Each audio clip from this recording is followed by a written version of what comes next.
야, 과부가 밥상에 먼저 앉아!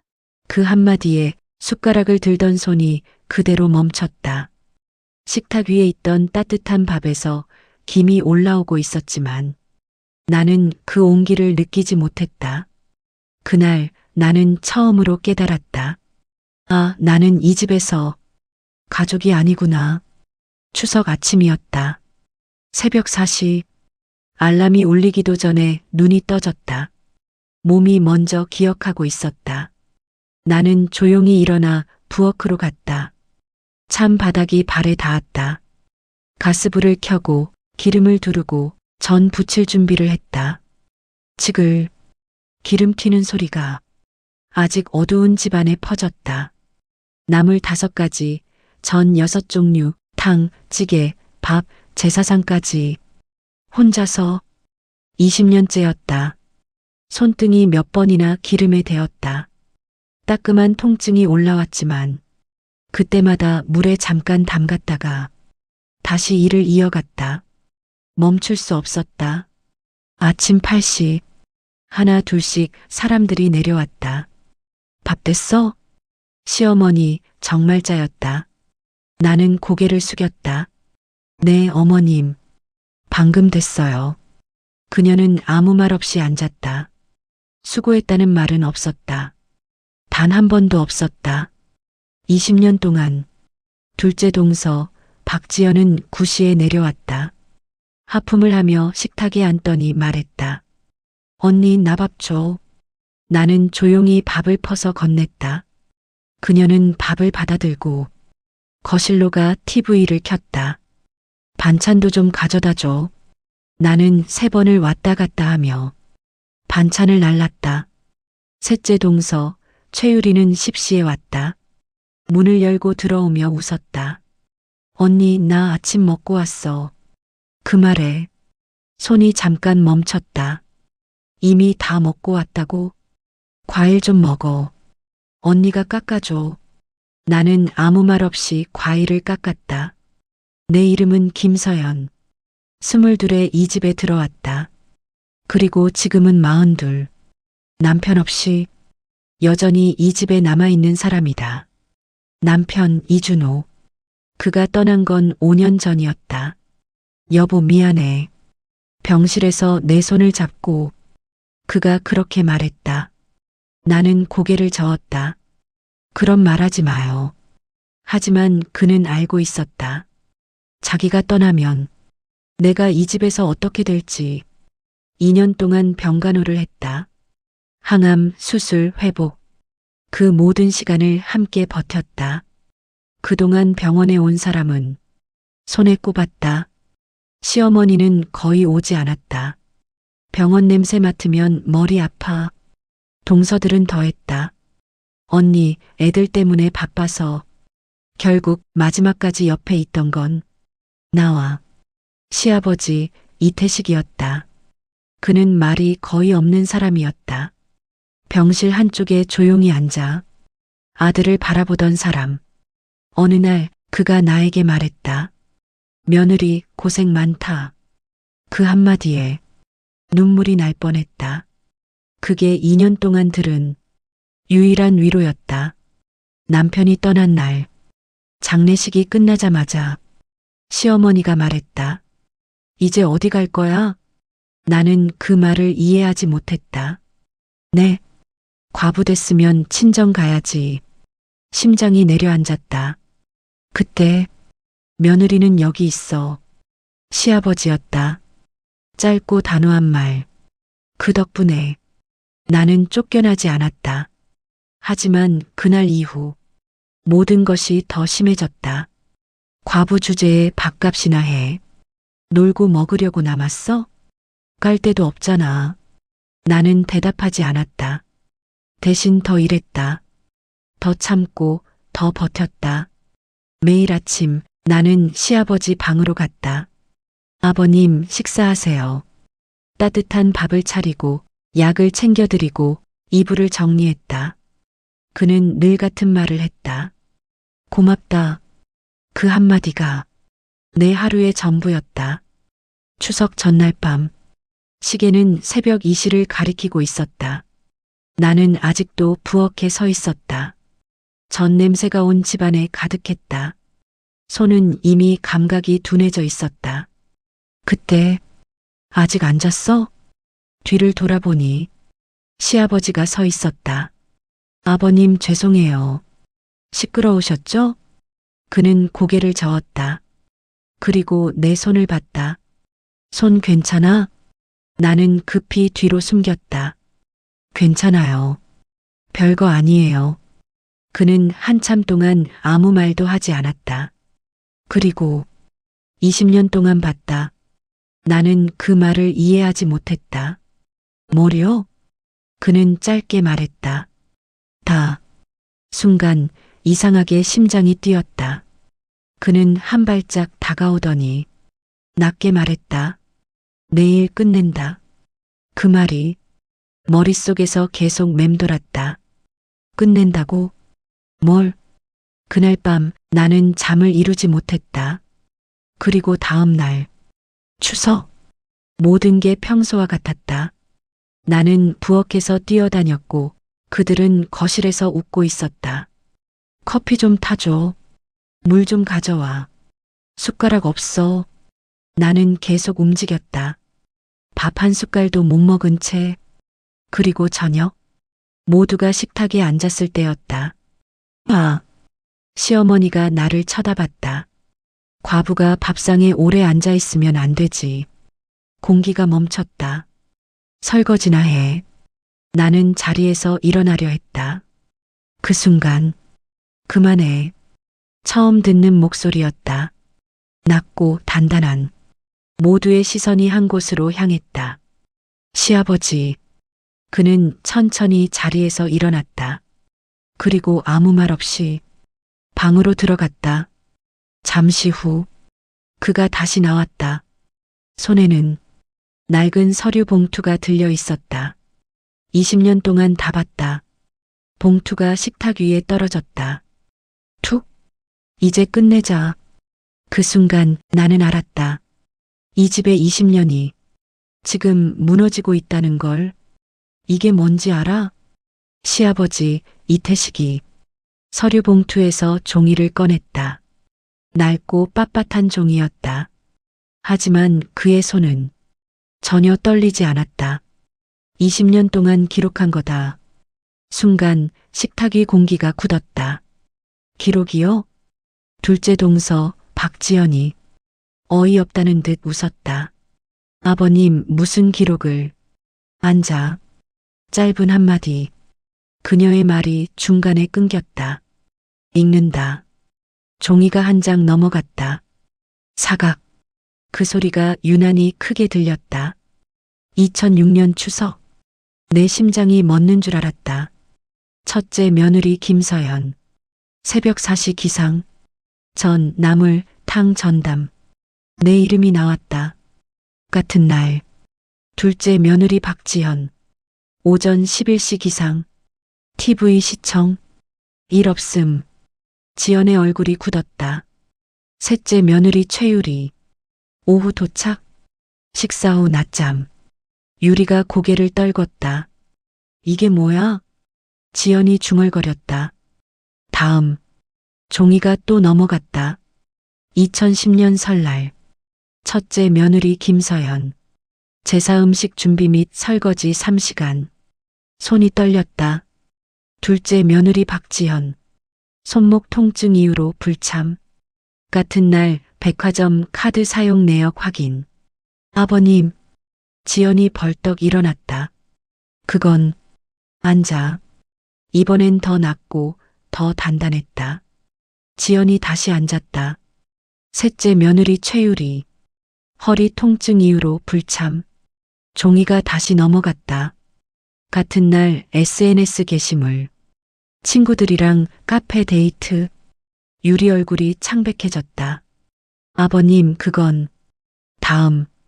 그는 멈추지 않았다. 2017년. 그 숫자를 듣는 순간 숨이 막혔다. 첫째 아들 이준호. 위암 투병 중. 남편 이름이었다. 첫째 며느리 김서연. 병간호 지속. 명절 음식 준비 병행. 눈물이 고였다. 둘째, 셋째 아들 부부. 병문안 각 1회 미만. 시어머니 정말자. 병문안 2회. 체류 시간 30분. 시어머니 얼굴이 하얗게 질렸다. 거짓말이야. 그녀가 중얼거렸다. 거짓말 아니야. 시아버지가 고개를 들었다. 다 기록해놨다. 정적? 그리고 장례식 날. 내 심장이 다시 내려앉았다. 며느리한테 뭐라고 했지? 시아버지가 시어머니를 똑바로 봤다. 넌 이제 어디 갈 거야? 과부 됐으면 친정 가야지. 그 말이 그대로 다시 재생됐다. 시어머니가 입을 다물었다.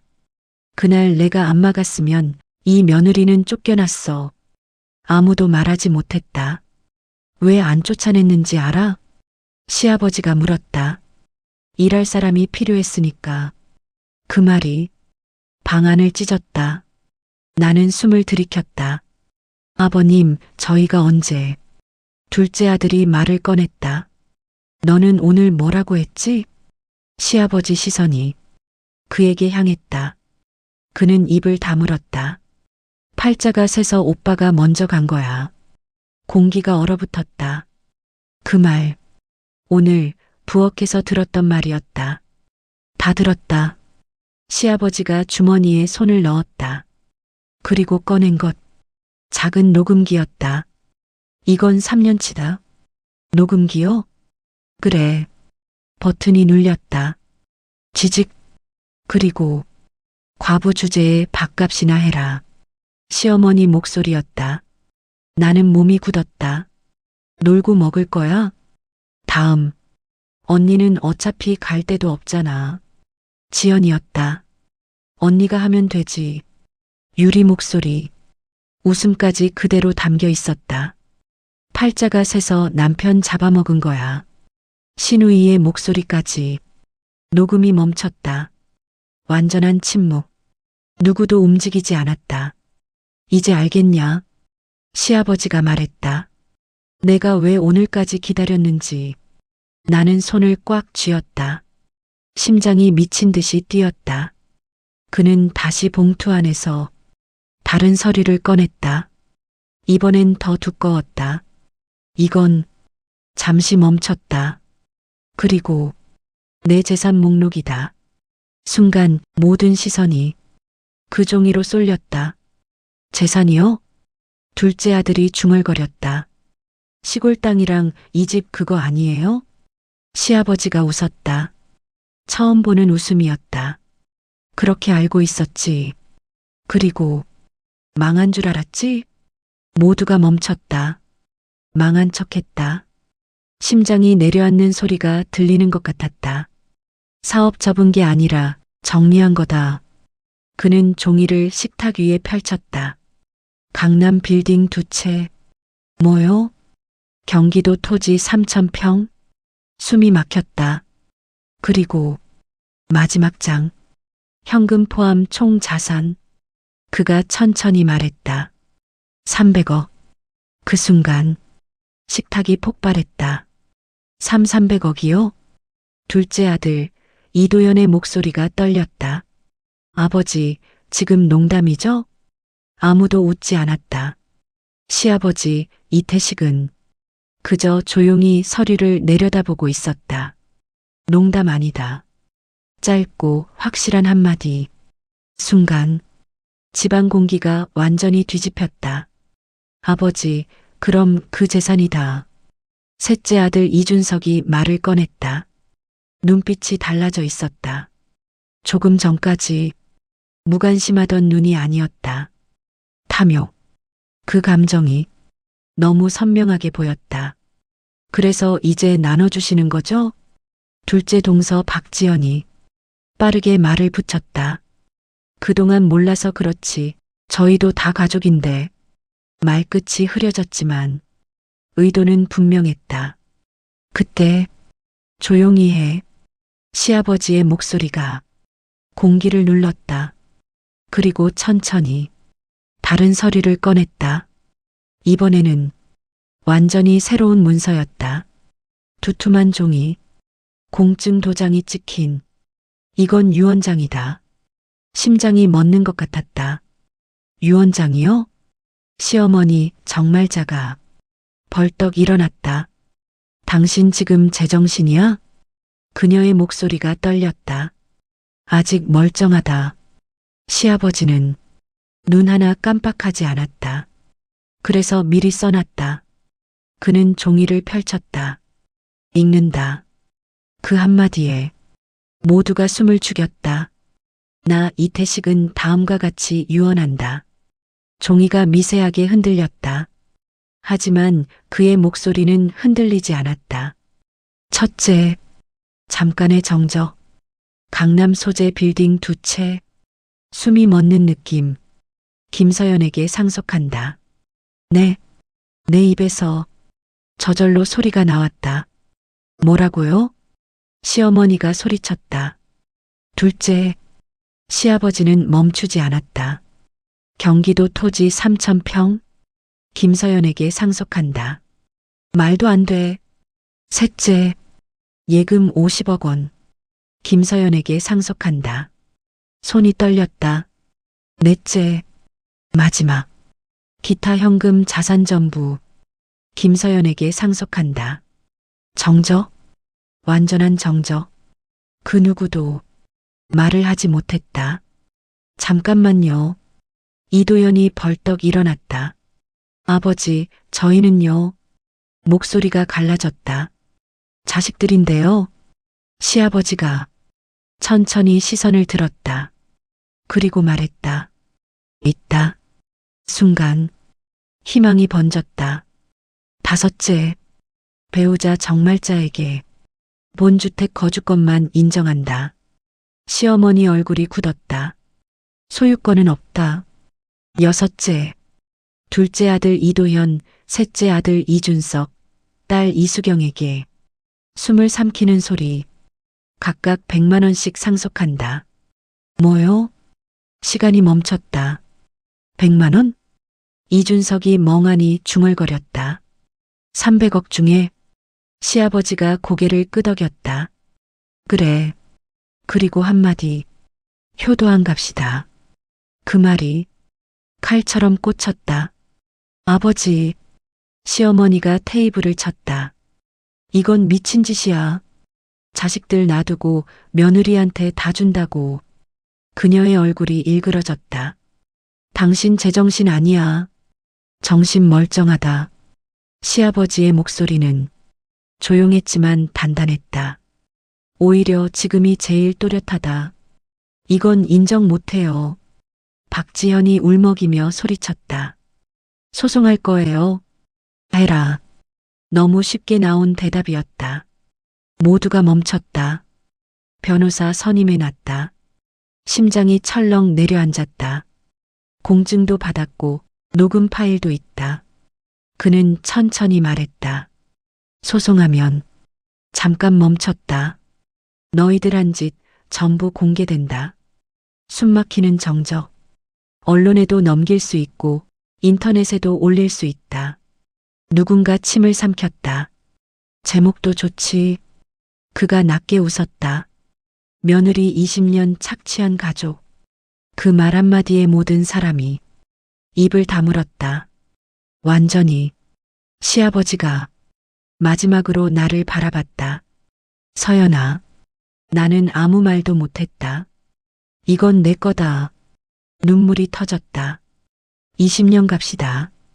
그 순간은 처음으로 이 집에서 보상이라는 걸 받았다. 아무도 말을 하지 못했다.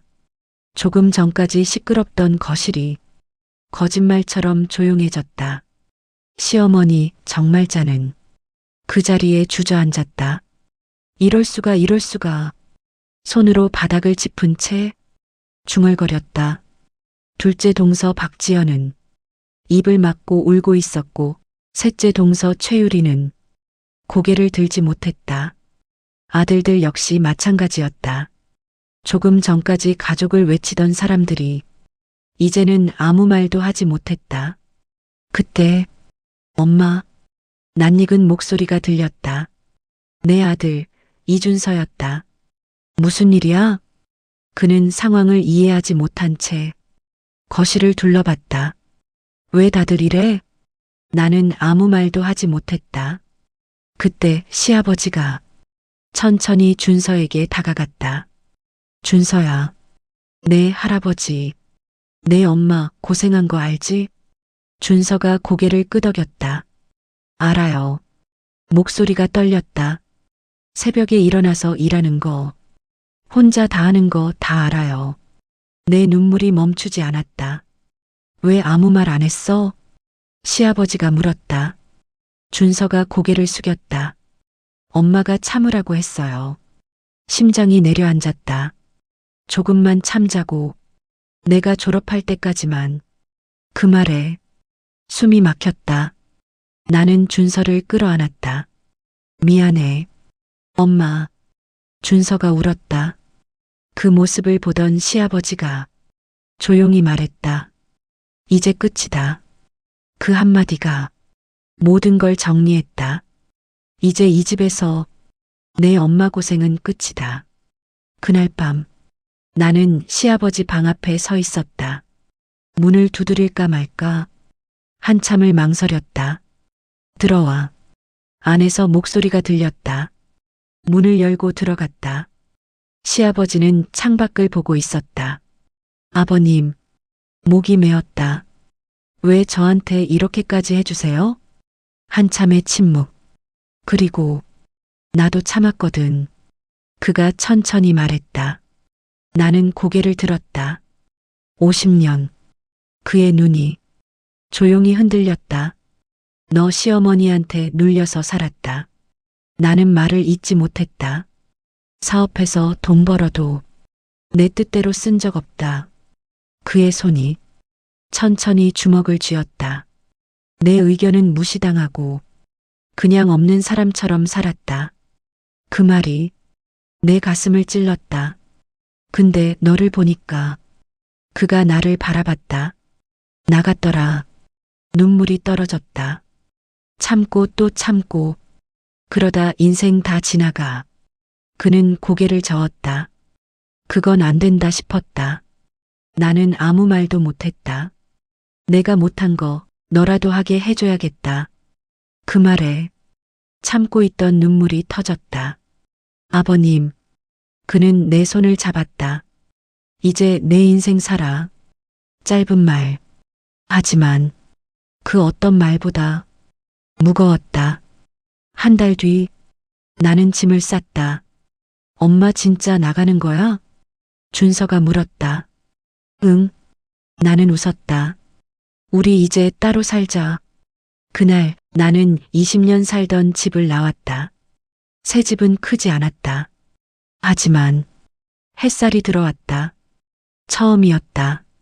이렇게 편하게 숨 쉬는 게. 엄마. 준서가 나를 바라봤다. 요즘 웃는다. 나는 멈칫했다. 그래. 응. 그는 웃었다. 옛날엔 잘 안 웃었잖아. 그 말에 눈물이 났다. 나는 몰랐다. 내가 얼마나 지쳐 있었는지, 얼마나 참고 살았는지. 그날 밤 나는 창가에 앉았다. 그리고 생각했다. 22부터 42까지 20년. 내 인생은 남을 위해 살았다. 하지만 이제 내 인생 살아야지. 작게 중얼거렸다. 그 후 1년. 나는 작은 식당을 열었다. 이름은 서연의 밥상. 20년 동안 만든 음식이 처음으로 내 것이 됐다. 사장님, 진짜 맛있어요. 손님이 웃으며 말했다. 집밥 같아요. 그 말에 가슴이 울렸다. 예전에는 맛없다. 정성이 없다.